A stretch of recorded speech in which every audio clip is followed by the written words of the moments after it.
Well, there's several reasons to be optimistic about Dan Lanning's future as Oregon's head football coach, but one of them is I think Oregon was just a better team in 2022 than they were in 2021. And I'll tell you why. Here we go. You are Locked On Ducks, your daily podcast on the Oregon Ducks, part of the Locked On Podcast Network, your team every day.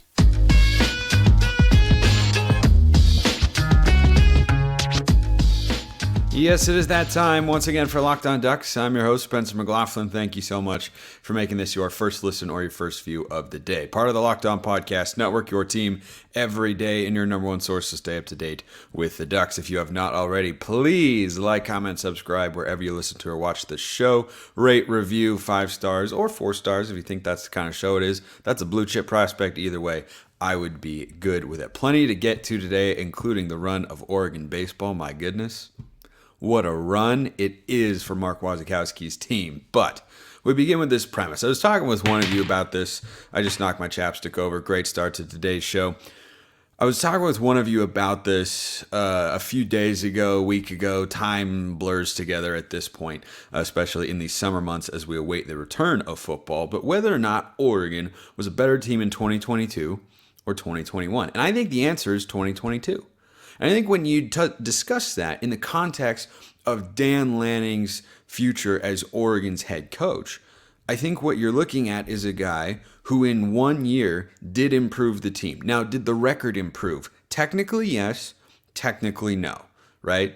It was a 10-3 record, better winning percentage, but he didn't get to the Pac-12 championship game, so there's one fewer game played, and they were 10-4 the year prior, right? Basically the same record. 10 wins, no conference championship. Now, Mario's 10-win season in 2021, it was all regular season. Lanning got his 10th win in the bowl game against North Carolina. Kind of helps that he was actually around for that, whereas Mario had already departed. So kind of a different situation there. But when I think about whether or not 2021 or 22 Oregon's football team was better, to me the answer is pretty clearly actually 2022, and a couple of reasons why. Number one, you won the games that you were supposed to win big by a large margin.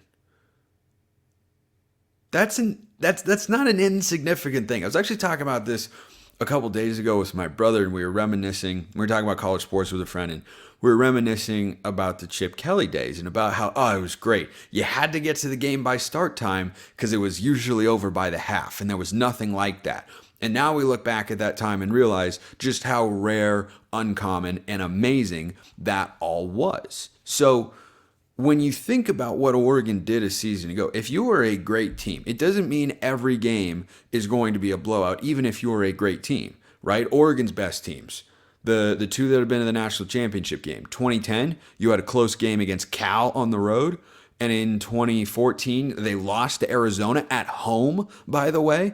They had a close game with Michigan State. Like, not every game is going to be a blowout. That's why getting to the playoff for the national championship game is so darn difficult. There are just a lot of good teams out there. A lot of things have to go your way. But if you are a great team, you should have blowout, easy victories. And Oregon in 2021 ultimately won a lot of games, but think about the Arizona game. Think about the Cal game.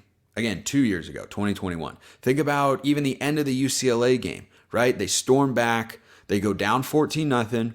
They're up late in the game. They let UCLA back into it.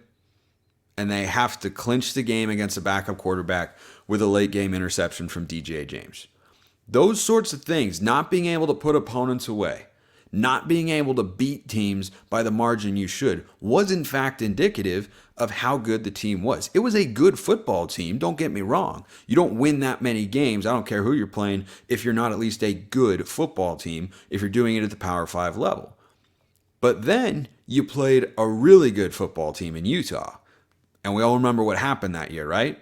And that's one of the biggest other indicators as to why I think we should feel optimistic about Lanning's coaching prowess right now and whether or not he is a guy that can be in charge of a program that wins at a high level, that is successful, whether he's got the schematic prowess. We know he's got the recruiting prowess. My goodness, it's just taken off in ways that even I didn't think it would be at this point in time. And I still feel like the best is yet to come. We're going to get to recruiting on tomorrow's episode with Brian Smith. But I feel great about where, Lanning is. He's still got plenty to prove, by the way. We remember those stumbles. I mean, we can talk about Tosh Lupoy as a defensive coordinator, or, Dillingham's play calling at the end of the Oregon State game, or this, that, and the other thing. But it's not as if Lanning has no culpability for how those games played out. The teams were not ready for those circumstances. They were ready for other ones in ways that they weren't the prior year, which is part of my argument here. If you are a good football team or a great football team, and you have a talent gap between you and the other side, culturally, mentally, you have the ability to show up, play to your maximum potential, and look like a dominant football team. How many times in 2021, right, if you think that team was better than last year's team, which is not something I think, but I understand how you could have that opinion, how many times did Oregon blow out a team that year? Yes, they went on the road and they beat Ohio State because they were a good football team. I am not here arguing the 2021 team absolutely stunk. But why was Stanford, now we didn't have Joe Moorhead in that game, maybe it's different, but still, why was Stanford ever even close? Why were Cal and Arizona hanging around at Autzen Stadium? Because it was a good team, not a great team. And I think last year's team was closer to being a great team because they looked the way that great teams do against opponents that they should beat pretty comfortably. Arizona, Ty Thompson got into the game. Cal, I think Ty Thompson got into that game too. It wasn't close at the end. You look at the BYU game, right? Cougars were hot, ranked 12th at the time. The score at one point was 38-7. Like, you just go down the list and look at those games and say, I think that's a measured sign of growth. And the other thing too, when I watched last year's team, is I saw a lot of the same defensive issues that plagued the Ducks in 2021. Right? There was actually some statistical growth, but it was mostly the same. Third down defense was bad. Pressure without Thibodeau was bad. Giving up too many passing yards and times. All that stuff kind of persisted. And when you think about what Lanning was dealing with a season ago, yes, he had a lot of his own players who he'd brought in via the transfer portal. But a lot of the guys on that roster were holdovers from the year before. And that's why year 2 is going to be such an interesting test for Lanning, because you have now overhauled such a significant portion of the roster that you don't have that. And I don't think Lanning would ever use it as an excuse, because you have some talented players there, right? Guys that were recruited by the previous administration, like Brandon Dorlus, are going to be key clogs in this year's team. Troy Franklin was a previous coaching staff's recruit, right? There's still some players like that. So it's not as if there wasn't any talent a year ago, but it might not have been exactly the team, stylistically, that Lanning wanted to establish, that Lanning wants to have, because he and Mario Cristobal, newsflash, are different coaches. And I think they have different visions about how you win a football game, about how you play offensively. And yeah, that 2021 team could wear you down, but last year's team could do that too. They ran the football really, really well. So I get about the same defense in 2022. I get the same offense, but with an explosive passing game, right? A wildly successful running game, mobile quarterback, but I've got a better vertical dimension to it. But I run the ball every bit as effectively as I did the prior year, which is what led to their success. Special teams, wasn't really great either year. You had, except for Camden Lewis, of course, but that was a struggle for the Ducks in both those seasons, another area where they need to grow. And then I look at just how they played against teams that, look at the Utah. Look at the Utah matchup, for instance. That Utah team, back-to-back Pac-12 champions, wildly similar. And yes, we were at home at Autzen Stadium, but that's not accounting for the routes and the blowouts that we saw once in Salt Lake City and once down in Las Vegas. That's not entirely accounting for that. I think that and some of the other games and what they brought to the table offensively was indicative of Oregon being a better football team than they were in 2021 this past season. I think that's a sign of optimism for Lanning as a head coach. And yes, I want to see them take another step forward and another step forward. And I want Lanning to be a better coach and, know when he can go, when he should go for it, when he shouldn't go for it. Make a mistake here, make a mistake there, how to make adjustments, all this sort of stuff. I think that can all add up and continue to move in a positive direction for the Ducks. And Oregon baseball has been moving in a positive direction. Your bank account could move in a positive direction if you go check out FanDuel. Because if you know what you're doing, you should make a fast break to FanDuel during the NBA playoffs. Or if you just want to get into it. I mean, sports betting's a big thing right now because FanDuel has got everything you need. And right now, new customers can get a no-sweat first bet up to $2,500. That's $2,500 back in bonus bets if your first bet doesn't win. They have great promotions every day. Safe, secure, super easy to use app. You get paid instantly, and there's no better place to bet the NBA Finals than America's #1 sportsbook. Visit FanDuel.com/lockedon. Get a no-sweat first bet up to $2,500. That's FanDuel.com/lockedon. FanDuel, official sports betting partner of the NBA. Alrighty, so first of all, segment 2, sip of water. As is tradition. All you everydayers on YouTube out there, you've probably noticed by now this is a new setup. Get used to seeing it because it's going to come up quite a bit this summer. Not entirely sure how much, but yeah, we'll just leave it at that. I'm somewhere else, not currently in Utah, but my location shall remain secret. Okay, anyway, so let's shout out Oregon baseball here. Let's do more than shout out Oregon baseball because holy smokes, what a season they are having. They are in a super regional for the first time since 2012. They have a chance to go to the College World Series. And Oregon baseball can indeed win it all. I am not guaranteeing they will win it all. I'm not even saying they should be the betting favorite to win it all. But college baseball, a great sport, by the way. So is softball. I'm a big fan of both. I would love to do broadcasts for those one day, something I'll talk about to wrap up today's show, courtesy of one of your guys' mailbag questions. But Oregon baseball right now is in a position where they are red hot. And when you look around at the way the landscape of this sport works this time of year, anybody really can beat anybody. Baseball is just a funny game like that. You are seeing unranked teams beat top 5 teams. In college football, end of the season, that's not happening. Beginning of the season, if preseason prognostications are incorrect, it can absolutely happen. But at the end of a college football season, you cannot find an unranked team that could beat a top 5 team. Now, college basketball, you can see it there. But college baseball, it feels like it's almost a 50-50 proposition. So Oregon was in the Nashville Regional, for those of you who don't know. It was hosted by Vanderbilt, a team that's won the College World Series, by the way. Well, not necessarily the specific team, but a program that has done so. They've had some high-level players come out. They had Kumar Rocker come out last year, and there was that whole fiasco with the Mets because they're the Mets. The Mets. I just think of the Family Guy with Stewie. Opening day, here's the first pitch, and the season's over. And then he throws his Mets hat on the ground. It's a classic Family Guy moment. Anyway, so I was going to bust out a Stewie voice, but he didn't have a line there, so that'll just have to wait for another day. But Vanderbilt is a great program. They were the number 6 team in the country. Oregon didn't even end up playing them in the regional final. They ended up playing Xavier, who they went 6-0 against this year.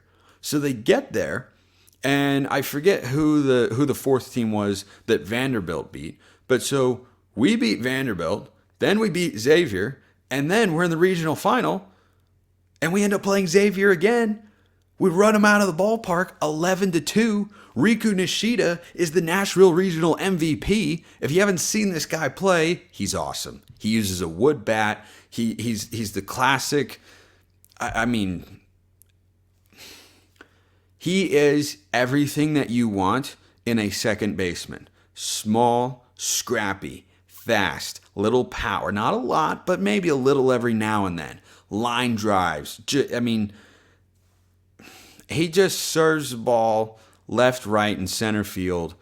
He had an outstanding regional, very deserving of being the MVP here. I love watching him play, and I'm not the only one who loves watching him play. So the other reason this is a big deal is the Super Regional is going to be in Eugene. Your audio did not cut out. I just felt like that needed to have a little bit of a pause because that's a big deal.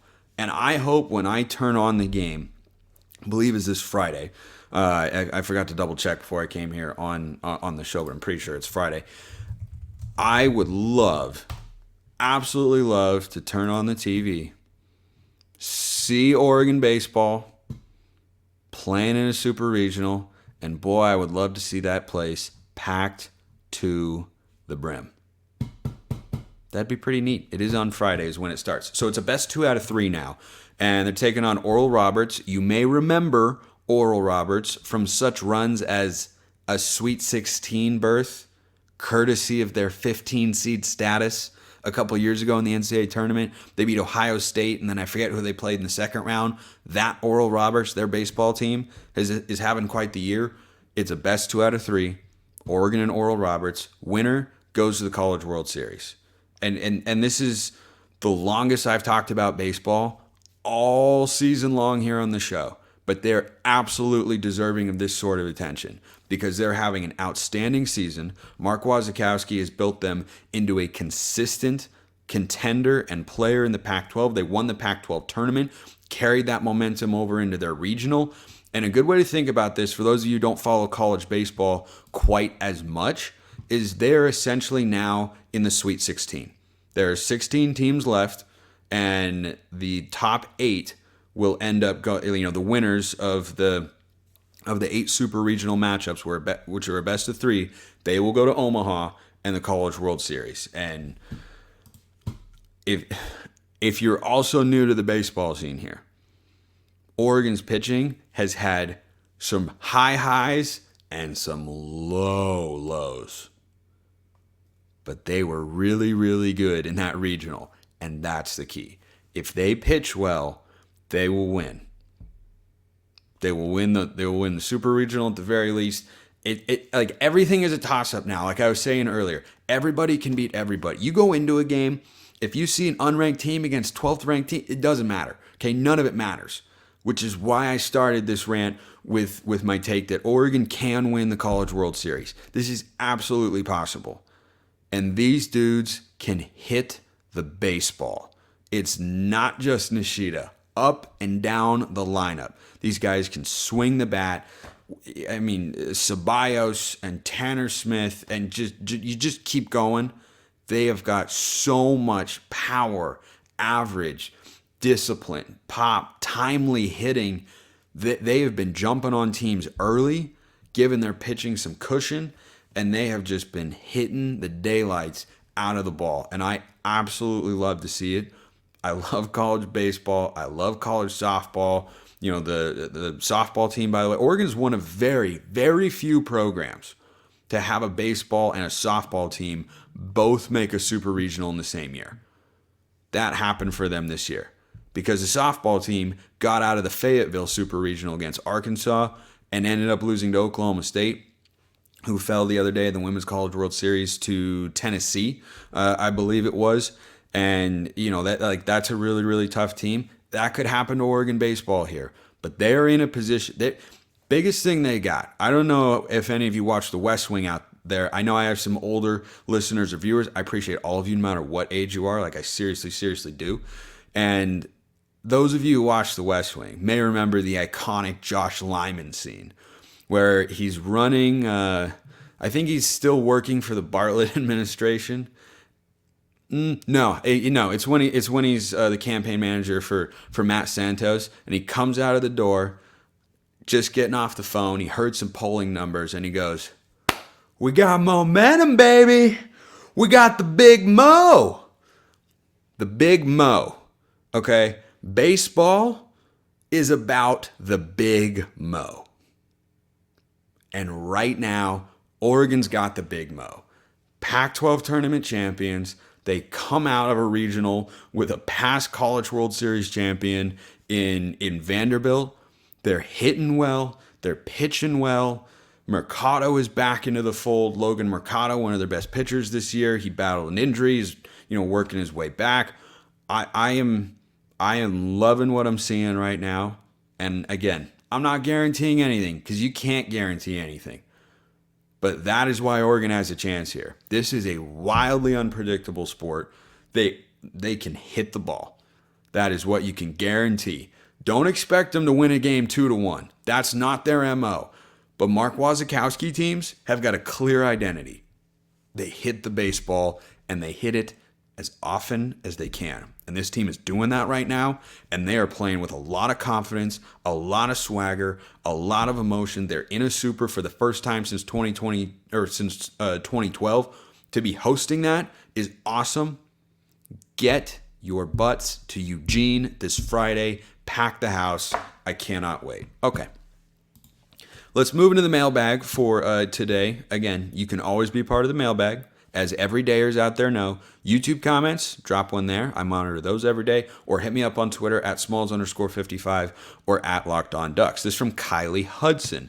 Do you think people will stop doubting the Ducks after they stomp USC? I love the energy of this question. The defense is far better than the USC offense. I don't know if I agree with that. Ducks offense is better than the USC defense. I definitely agree with that. Playing at home this year, Ducks are going to win and take USC completely out of the conversation. Lanning didn't come here to play slap and tickle. I think that's been established. It's a pretty physical football team. We saw the physical jump again going back to that Utah game. 76-17 in 2 games. Allowed 10 points on the defensive side of the ball this year at Autzen Stadium. And then she says, as a follow-up, if it's clutch time, I think crunch time is a better word, but clutch time works, and USC is driving, or clutch time and Oregon is driving, which defense makes the critical stop, USC or Oregon? I don't see a Trojan defense making a stop, do you? So the USC game is going to be big time. I mean, I think the energy at Autzen Stadium, I can safely say, is going to be electric, not just because it always is, but because it's the last time USC is going to be in that stadium as a Pac-12 school. They're already kind of public enemy number one for all Pac-12 schools, right? Obviously, Washington's number one. Oregon State's probably number 2. Curious if anyone disagrees with me there, but I think it's Oregon, or Oregon's biggest rivals are Washington 1, Oregon State 2. But USC is probably 3rd. We've had some amazing games with USC over the years. Last time we played them was the Pac-12 championship game in 2020. It went pretty well. The defense played quite well in that game, and the offense played just well enough. But if you know, the question about doubting the Ducks, I don't think anyone's doubting the Ducks right now. Their preseason win total is tied for the highest in the Pac-12, which has got the most teams with a win total of 8 or above of any conference in the country. So I think people are catching on to the fact that the Pac-12 is going to be really fun, really exciting, and highly competitive this year. But I think if you beat USC at that point in the season, if you have no losses, of course, it's huge. But if you only have one loss at that point in time, I don't care, who it's to, right? As long as it's not somebody bad. Let's say Oregon has one loss going into that USC game.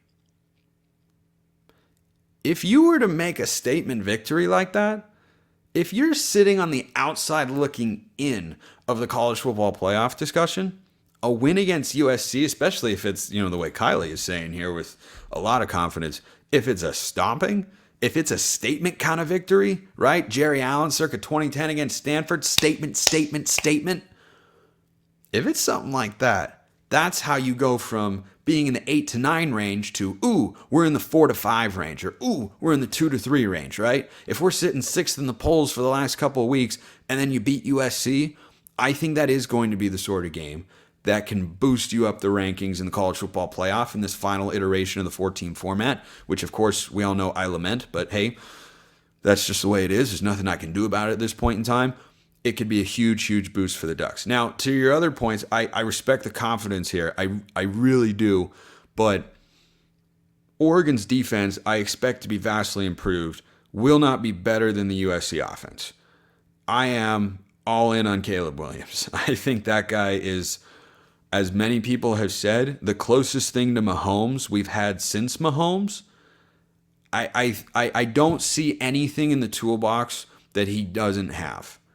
He can make plays from the pocket. He makes audibles correctly. He throws on the move. He's got a laser for an arm. He is accurate. He does everything well.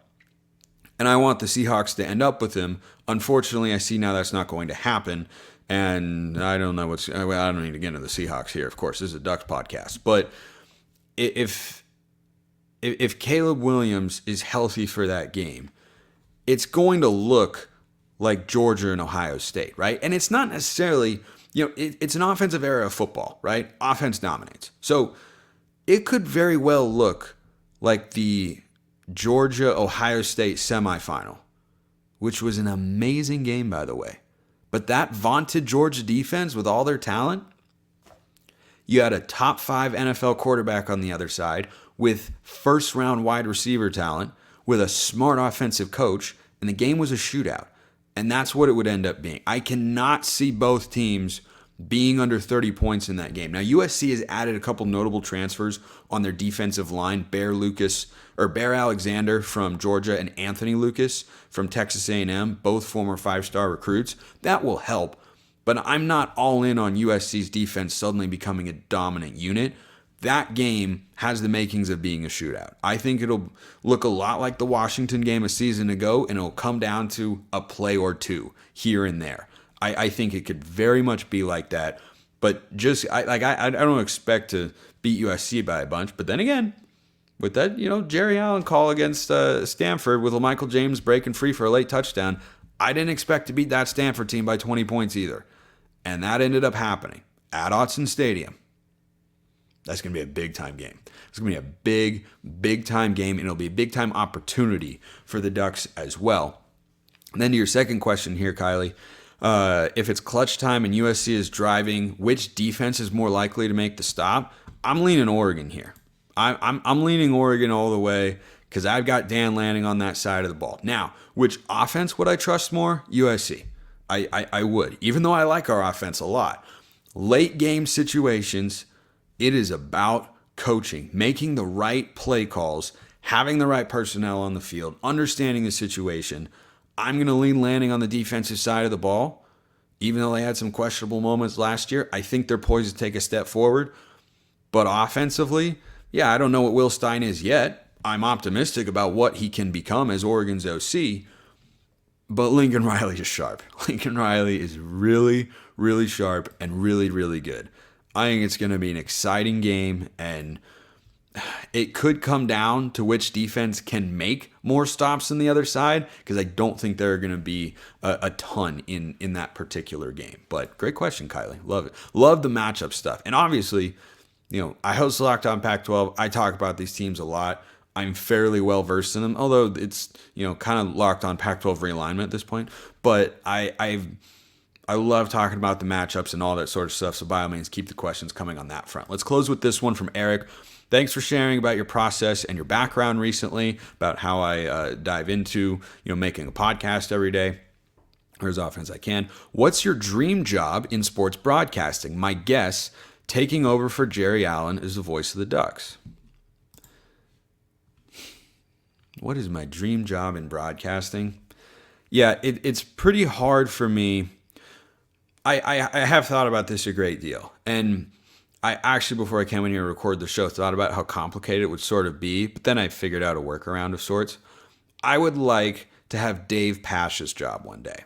So Dave Pasch is a great play-by-play guy for ESPN. He does college basketball, college football, and the NBA.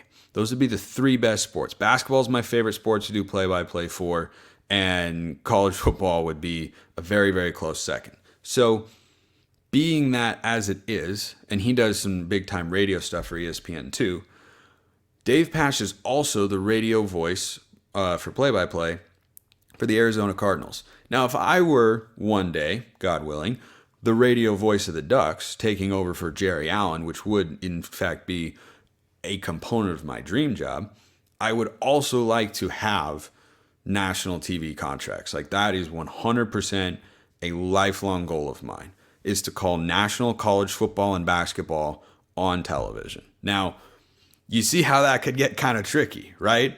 Is if I'm calling an Oregon game. But then the thing I thought about with a workaround is there are big time games on Thursday and Friday as well. For during the college football season, Oregon's got a bye. Maybe Oregon plays on a Thursday or a Friday or something like that. So not sure how all that would work out, but that'd be kind of my dream balance, is being the radio guy for the Ducks.